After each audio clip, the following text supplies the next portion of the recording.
What's up, boys? This is going to be a very important video if you are struggling with pornography and addiction, because these are 3 mandatory tactics that help me destroy lust permanently. I'm like 500 days clean right now, and I credit it to these methods. So you need to pay attention. You need to lock in, because these are capable of changing your whole entire life. Like I said, I was trapped in this cycle for years. I was where you are at. I was falling into temptation. I didn't know why, but I just was. I didn't want to, but I was every single weekend.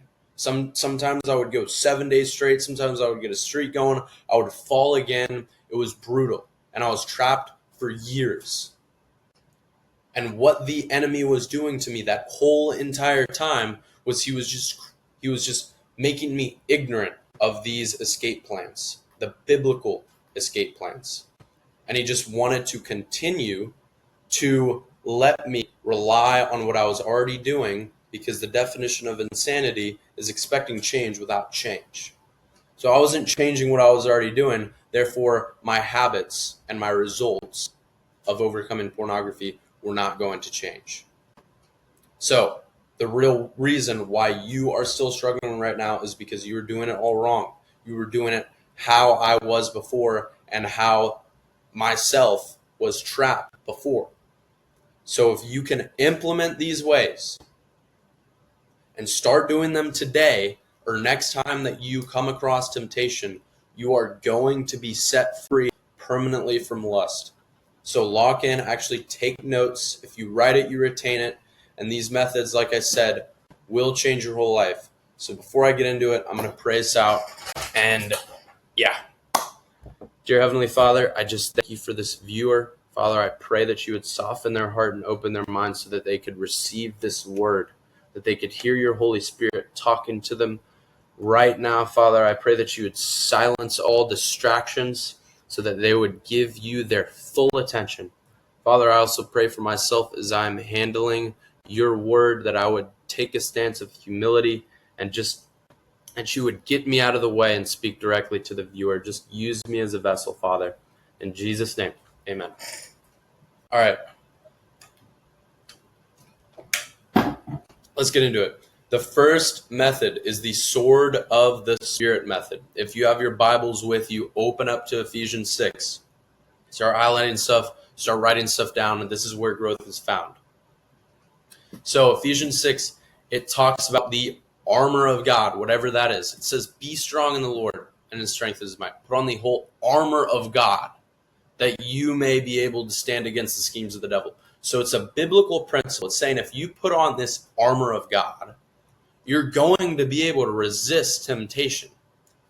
So let's learn how to put it on. It says, stand therefore, having fastened the belt of truth, breastplate of righteousness, shoes on your feet, put on the readiness given by the gospel of peace. In all circumstances, take a shield of faith, so you can extinguish all flaming darts of the evil one, and take up the helmet of salvation. And lastly, pay attention. It says, and the sword of the Spirit, which is the word of God.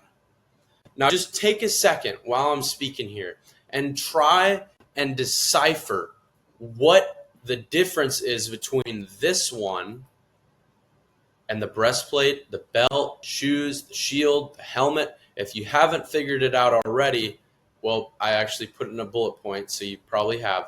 But it's our only offensive weapon that we have. Everything else is defensive, but this thing called the sword of the Spirit is actually offensive, that we can use against the devil, and it's the word of God. It is the Bible itself. It is scripture.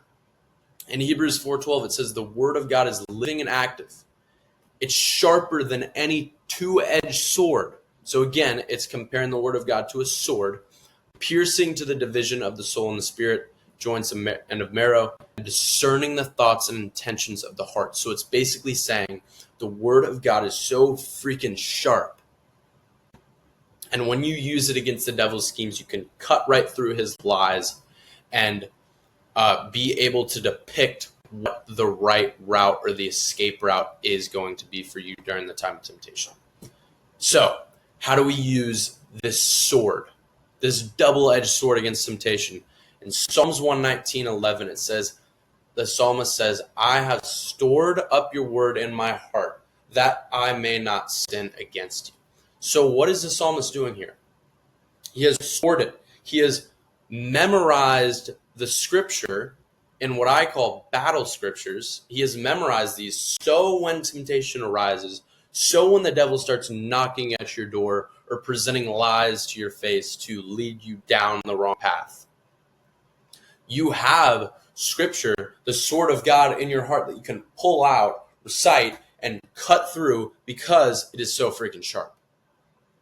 An example of this, 1 Corinthians 10:13. It says, no temptation has overtaken you except for what is common to mankind.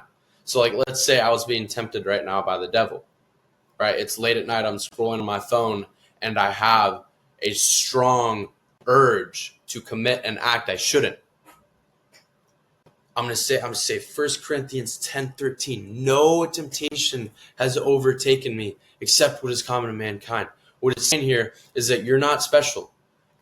People have gone through this before.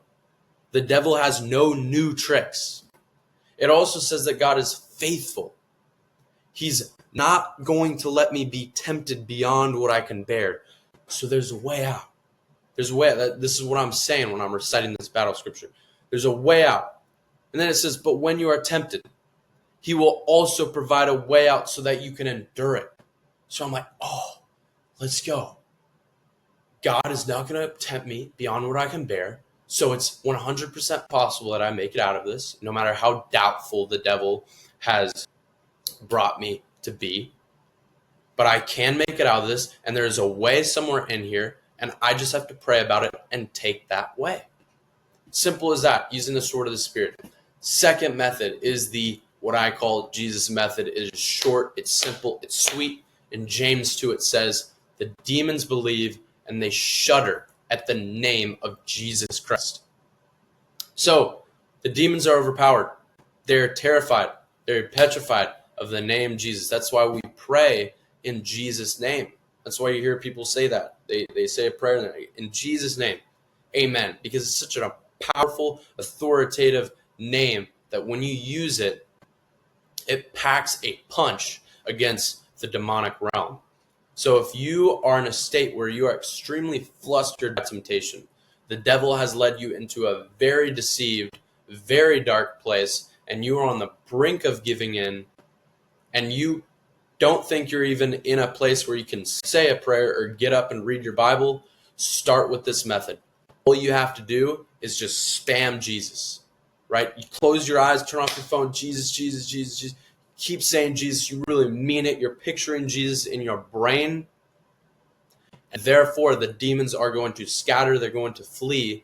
And your mind is going to clear and be in a better space to use this method or to pray for an escape route.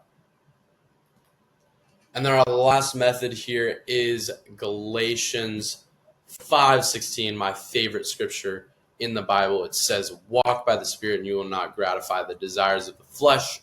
It's a biblical principle, right? If you do this or walk by the Spirit, whatever that means, and you will then not gratify the desires of the flesh. So we're going to pre-build a walk by the Spirit routine to go through whenever we're confronted with temptation, so the devil cannot leverage confusion in our downfall.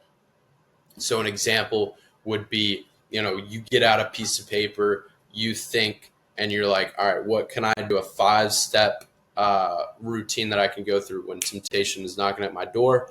Say, combine this, the Jesus method, say Jesus 5 times out loud. Jesus, Jesus, Jesus, Jesus, Jesus. Meditate on that. Picture Jesus. And then say a quick prayer, submitting yourself to God. Father, I am in a very deceived state right now. I feel like I'm about to give in, but Father, I know that I cannot overcome this without your strength, so I surrender to you right now. I come before you humbly. I'm sorry that I've been entertaining this before, but Father, I want to turn over a new leaf. Guide me to freedom. Something along those lines. It can be messy. It can be sloppy. Just make it humble and honest. And then after that, you can read a battle scripture, practice memorizing it. So start a bank in your phone, building battle scriptures up. Go there whenever you're confronted with temptation. Read them out or practice memorizing them, saying them out loud. And then after that, after your mind is healed and in a godly place, pray before you return back to that same activity so the devil doesn't use those same tricks again on you. So pray as you go back into that, and then for even more, just to be even more safe, put on a worship song or something of that sort to keep your mind on things above as you ease back into that environment or thing that you are doing, so long as if it is not deliberately sinful. And yeah, you basically just want to make this plan, something like this. You can use this one if you want. Easily accessible, so you can follow it habitually and consistently, and then reinforce those neural pathways. And basically, it is just routine habit formation. The more you do this, the easier it's going to get. So make it easy on yourself. Put it where you can get it. Put it where you can see it. Do it over and over again. And permanent freedom is going to be engraved into your brain. All right, boys. That's what we got for the 3 biblical tactics. Subscribe if you want to see more breakdowns like these. Just comment anything that you would want to see in the future or which method you are going to start using today. And if you want to get really serious about this stuff, there's a link in the bio. In a few weeks, I'm going to drop a full program on school, step-by-step, A to Z, on how to overcome lust permanently, renew your mind, and step into your God-given purpose. If you want to stay updated on that and be the first ones that can join, sign up on the link below, put in your email, something like that. I'll keep you updated, and we'll see y'all in the next video. God bless. Take care. Take action.